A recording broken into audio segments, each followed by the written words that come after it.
Welcome to EPG Pathshala. We are looking at English literature from 1590 to 1798, and today we will be looking at a lesson on the poet George Herbert and his poem The Collar. I am Anna Kurian and I teach at the Department of English at the University of Hyderabad. We will be considering initially the main strands in 17th century poetry. From there we will be moving on to George Herbert's life very briefly, and then we will look at his work, his poetry, and finally the larger portion of our lesson will be concentrating upon his poem The Collar and its themes, its images, its structure, its title, and so on and so forth. Now 17th century poetry is famous, early 17th century poetry at least, is famous for the metaphysical poets and the Cavalier poets. If that is one way of categorizing them, the other one is to categorize them as poets who wrote secular poetry and poets who wrote religious poetry. And in the secular poetry, it's mainly love poetry that they wrote, but they also wrote other varieties of verse. Now, the metaphysicals wrote both secular as well as religious verse. And prime amongst them is somebody called John Donne, who wrote a lot of love poetry. So you have poems such as The Flea, Sunrising, and several others. In terms of religious poetry, he wrote the holy sonnets. But you also have three specific poets, George Herbert, Crashaw, and Vaughan, who wrote primarily religious poets. Now the metaphysical poets, who are called thus because they were first called thus because of John Dryden and later on by Samuel Johnson, they combined a lot of feeling and passion, but also with intellectual rigor, as in they wanted to demonstrate the breadth of their reading, the breadth of their knowledge. They wanted to demonstrate to their readers that they were acquainted with what were the latest advancements in knowledge that were there in the world. They were also interested in showing the fact that it was all not just about sentiment and emotion, but also about intellect, knowledge, and a knowledge of the world at large. And if you think about the fact that at this point in time the world is growing larger and larger, then their poetry demonstrated that growing interest and engagement with the growing world. So if you look at a poem such as Donne's Sunrising, what you see is that he talks about Eastern countries where there are mines, and he talks about the princes there, and he compares himself to those princes, while his beloved is of course seen as those countries. A knowledge of America and geography and so on and so forth was seen as integral to the reading of the metaphysical poets. Now they are known primarily for what were called conceits. These conceits were primarily just images, and these images were seen to be different from the images that other poets used earlier to this and later to this, because these were images which pulled together ideas and concepts that were usually not seen as going together.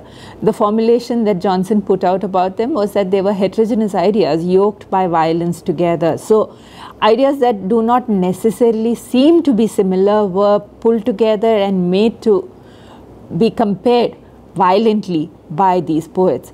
And the most famous example is of course again from a Donne poem, wherein he compares the lovers to the legs of a compass. The woman's is the leg that stays still, the leg of the compass which stays still, whereas the man's is the one which goes roving all over the world. Now an image like that was not necessarily seen as being very loving in terms of love poetry, but John Donne made it work in his verse. Now the Cavaliers, who are the other strand, the major other strand of 17th century poetry, were called thus because of their political leanings. Now most of them were royalists. They were followers of the House of Stuart, of the Stuart court, Charles II primarily, and they were also called Cavaliers because they were cavalier in their treatment of both life as well as art. They did not believe that anything was to be taken very seriously. So they treated things dismissively, they treated things lightly, and even their artistic endeavors were performed with a light touch. So whether they were talking about love or whether they were talking about war, all of this was done with an extremely light touch. It also of course gives us the impression that much of their work is frivolous and does not have lasting value, but the fact that they took themselves lightly is also something that recommends them, because their work had a very simple, direct informality about it.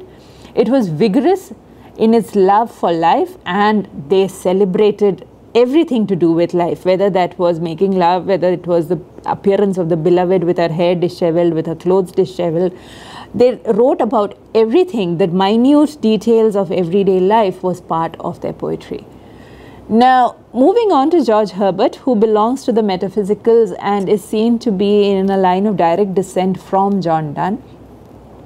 Herbert was born into a noble family with a strong connection to both the arts and literature, especially because his mother was the patron to John Donne, who dedicated holy sonnets to her and also preached her funeral sermon. Now, born into such a family, he was also then educated and successful at school and university. In fact, so successful at university that he was the official orator for the university. So when they had to make speeches in public, it was George Herbert who did it. And George Herbert also expected to have a successful career at court. Sadly enough, did not happen, did not work out. But from the beginning, George Herbert also had very strong religious leanings. And these strong religious leanings eventually led to him seeking ordination as a church pastor, and he became the vicar of a very small country parish and retired to the countryside. So the last few years of his life he spends in a very small country parish, and over there he dies of consumption.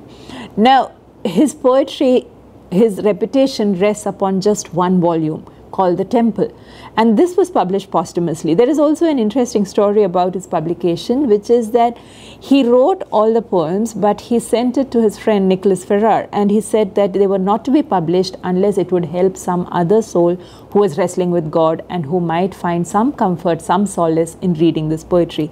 Interestingly, Herbert also destroyed much of the early poetry that he had written, which was more secular, and he only left small bits and pieces which are now available today, are very few, random, and the large body of verse that we have is this one body called The Temple, which was published in 1633 by Nicholas Ferrar after the death of George Herbert. Now, we might wonder why a poet such as George Herbert, who wrote only about religion, should have a place in the canon of English literature. Now, this place in the canon of English literature is interesting because even though he has just this one volume of verse called The Temple, his place in the canon is assured. And if you were to look at critics in the first half of the 20th century, especially people like T.S. Eliot and L.C. Knights, all of them seem to endorse the fact that his is a place which cannot be taken away from him.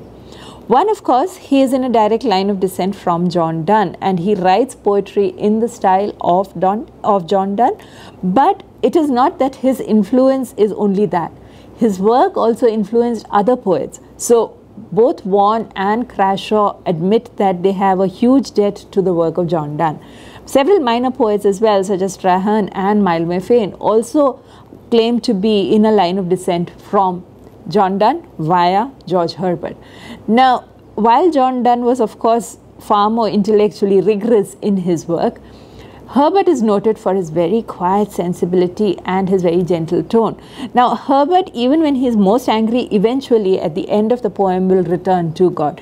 John Donne is busy shouting, raving, ranting, being angry, exclaiming, is very passionate even as he speaks with his intellect and using his intelligence. George Herbert does a similar thing, but he does it with quietness. And all of George Herbert's poetry ends with the final stanzas, the final lines will always revert to a calm acceptance of God's will in his life. Now, there has been evidence that George Herbert's influence extends far beyond the poets of his own time and his own place. And critics have discovered that his influence extended to such poets as Coleridge and T.S. Eliot as well. And we see that if we were to think of a comparison to George Herbert, it would be in the work of Gerard Manley Hopkins of the late Victorian period, who also wrote religious poetry, largely only religious poetry, and destroyed all his secular verse, and yet has a place in the canon of English literature because of that poetry. Now, the one volume of verse that was published posthumously for George Herbert, The Temple. Briefly, it consists of 3 sections. It has the church porch, then the church, and finally the church militant. It begins with a dedication, ends with an envoy. Now, each of these sections, the church porch, which is exhortations to a young man as to who is about to enter into the life of the church. The church is the central portion, and that contains all the lyrics which Herbert's reputation rests upon today.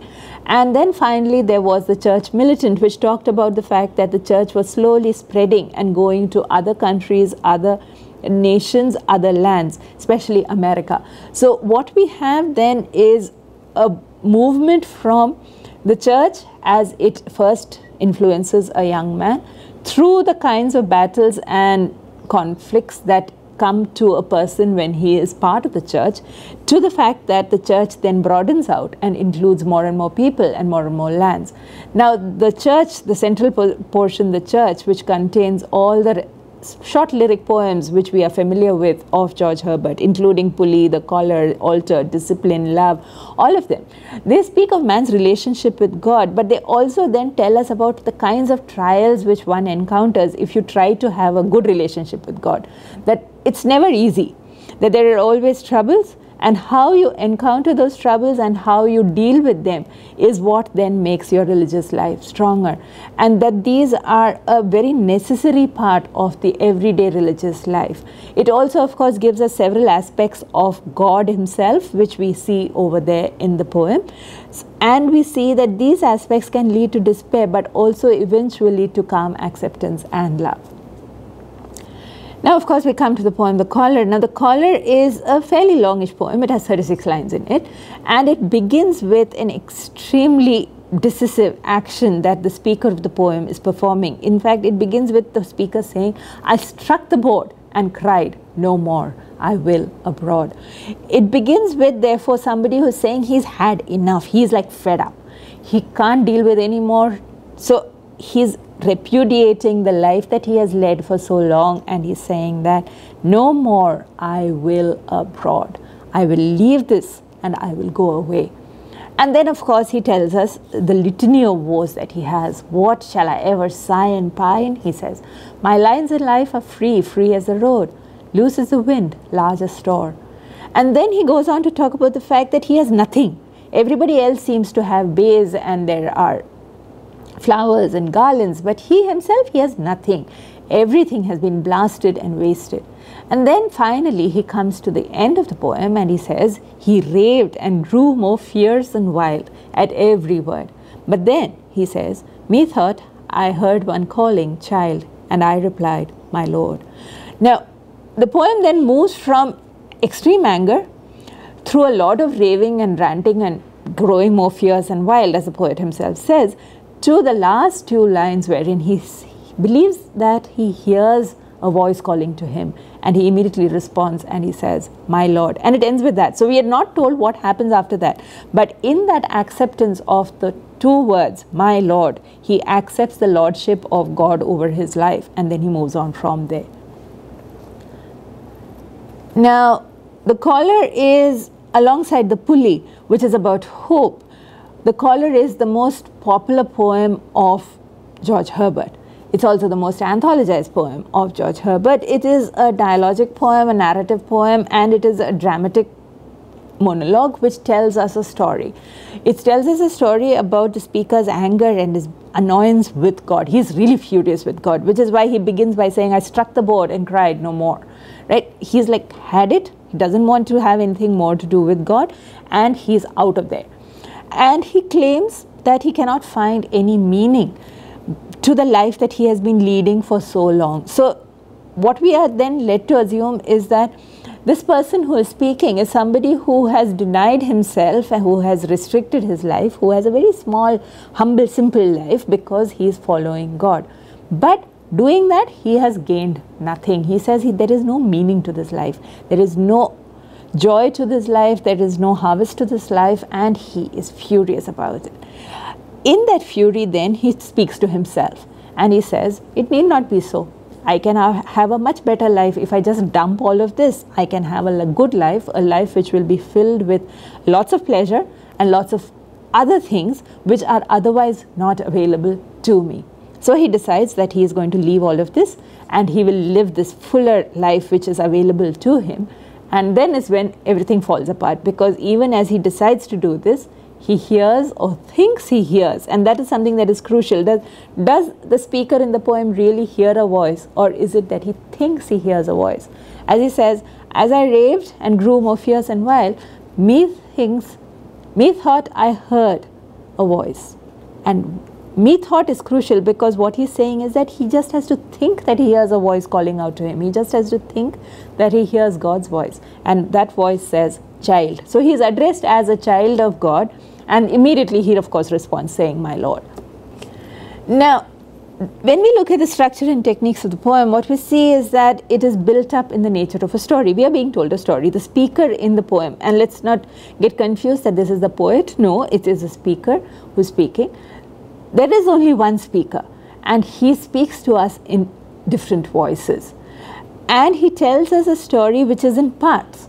So we are constantly being asked to adjust our understanding about the story that is being told to us. So it's not this clear linear story which begins at point A and ends at point B, and where we know how exactly the story will end. No, what we are being told is, in the beginning, like he says, he struck the board and cried no more. So we think that he's fed up, he's had enough, and then as the poem progresses, we are told that he says he will leave. He's getting ready to close up shop and leave all that he has been doing all these years, and instead he will then move on to something that will be seen as more rewarding to him personally. That's the trajectory that we are being asked to believe in, and yet the trajectory changes. So when we think in terms of the speaker in the story, it's necessary to understand that though there is only one speaker, that speaker speaks in two different voices, and he's split into two parts or two aspects. The first 16 lines give us the speaker who is angry and who's rebelling, who strikes the board, who says no more, and then who goes on asking questions. He said, what? I don't have anything. Why should I go on like this? So he goes on asking questions, and he presents his anger and his outrage against God, and that anger is being given to us by him as he expresses it. From line 17 through to line 27, you have the same speaker, but now he is being slightly more restrained and he is being more rational, and he says, no, it is not like that. There is fruit, there is wine, there is corn, but you have to do something about it. You have to quit this kind of thinking that you have nothing. It depends upon yourself to make some sense of this. Now, after that, you move on to the first speaker comes back, the one who's angry, and he says, please, I'm so fed up. I don't want any part of this. I'm done. And you might tell me that there is fruit and wine and corn, but that is all very limited and I don't want it. I would rather have the larger life of a person who is not part of God's work, God's kingdom. It is at that point, of course, that he thinks he hears God's voice. And all these different aspects of the speaker are then integrated into one persona. So the rebellious aspect, the one who is more rational and who says, hold on, don't go away, you will be happy in this small life of yours. Both of those aspects are then integrated into one person, and that one person just bows his head and says, my Lord, accepting whatever God has given to him. Now, if we were to look in terms of technique, a critic, Barbara Herman, has said that the final 4 lines are actually a frame for the story that the first 32 lines tell us. Now, the first 32 lines are a story of rebellion. Even though there is the saner part of the person which tells him that, no, you can make a life which is good even in this small limited life of yours, which is lines 17 to 26. That person is defeated, and the rebellious voice is gaining strength and gaining power till line 32. But at line 32, that rebellious person's perspective is cut short, and instead we revert to a perspective which has not been there in the poem at all. So the final 4 lines then provide us with a frame within which we can read the rest. So what we are reading then is a story of a rebellion which the speaker right in the beginning already knows is not a rebellion, because by the end he has accepted the lordship of God and he has returned to God humbly and with complete acceptance of the limitations that the godly life has for him. Now, therefore then, the perspective that we are being asked to look at from line 1 through to line 32 is actually a perspective that is rendered null and void by those 4 lines right at the end of the poem. Now, the poem is written in iambic verse, and the lines are short and varied, and the lines are also full of extreme emotion, anger, mostly anger, but also despair. And that anger and that despair is also given to us via a series of rhetorical questions. In fact, in the middle of the poem, you have a set of 4 to 6 lines which are only questions, where he's constantly going on asking, what? Is it all blasted? Is it all wasted? Do I have nothing? He goes on and on asking questions. And those questions are indicative of his extreme anger and his extreme despair with the life that he has. The poem, The Caller, is actually evocative because of the number of images that it contains. And those images more or less fall into some sets. So you have images which deal with the Eucharist, church communion and harvest. Then you have images which are connected to lordship and ownership. Then you have images which are connected to punishment and punitive action of various kinds. So all of the images then fall together into certain groups, certain brackets. It begins with a very strong image of a board being struck. Now, to strike a board in terms of Christian context is, if the board is seen as being the Eucharist table or the church communion table, then it is an image that also shows us the extreme anger that the speaker feels against God, because the Eucharist table or the communion table is also the table on which the body and blood of Christ is supposed to be broken. So he is actually then striking against Christ himself when he strikes that table. And as he proceeds from striking the table, he talks about the fact that the wine and corn are all blasted and wasted.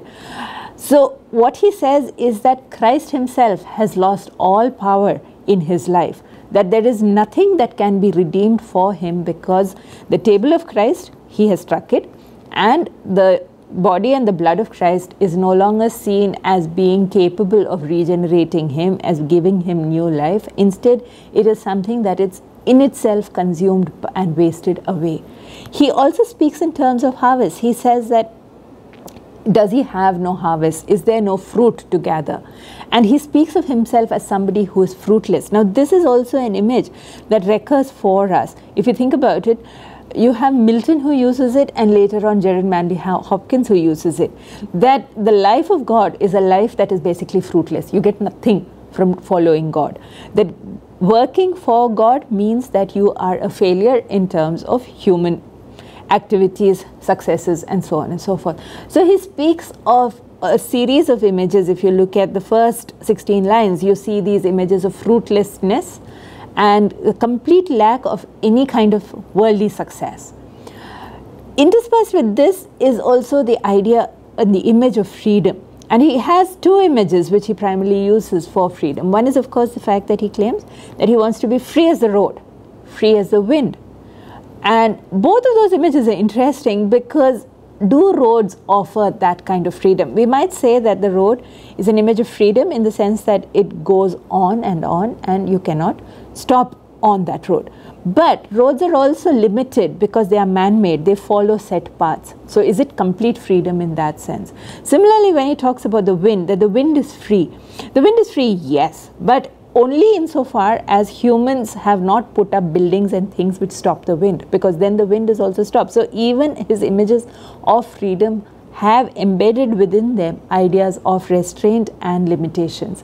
So when he claims that he wants to be free as the wind, free as the road, and then he says as large as store. Now, as large as store is usually interpreted as meaning abundance. Even if you think of it in terms of abundance, is abundance everlasting, or will there finally be an end to abundance as well? So all the images that he uses of a life that he believes he can have if he leaves God are images that he thinks are images of freedom, but within it what we see is that these are images which are also constricting, which are limited, which are restrained, and which do not finally offer this kind of complete freedom that the speaker is yearning for. Now, in addition to these, you have the images of victory and of success that he wants. And if you look at the images, they are not images of godly success, they are images of worldly success. As he says, have I no base to crown it? No flowers, no garlands gay. Now, all of these are things that are offered to people who are successful in the world. They are not offered to God's people. God's people measure success by other terms. But he himself yearns for success, and he yearns for the earthly symbols of success. He speaks of his desire for recognition and fame, and the bay is of course the laurel wreath. Now the laurel wreath is indicative and symbolic of the success that is given to people in classical times, because they are crowned with the laurel wreath, and that laurel wreath is seen as a symbol of them having achieved worldly success in Roman times. So when he says, have I no base to crown it, the year, he's asking for a sign of success which others will see. It is not just about himself. What he wants is that the world should recognize his success. It's not enough for him that God is happy with him, but he wants all the people around him to clap for him, to give him garlands, because garlands are not put on yourself. Garlands somebody else puts on you. Flowers are offered to you by people who acclaim your success. So he wants that kind of acclamation from a set of people around him who will offer him garlands, who will offer him flowers, who will offer him laurel wreaths, so that he can be crowned and he can be seen as successful by the world, not necessarily by God. Another image of a set of images that we have is images of course, restraint and punishment. And in this you have a whole bunch of them. You have a cage that he believes he is in. He's caught in a cage. Then of course he talks about the rope of sands that is there around him. And he says that rope of sands is actually good cable. It ties him up. It keeps him imprisoned. And then he says, towards the end, he says that call off your death's head and call off the fears that are like dogs. And all of these are then images of things that hem him in, that keep him restricted to the life of God.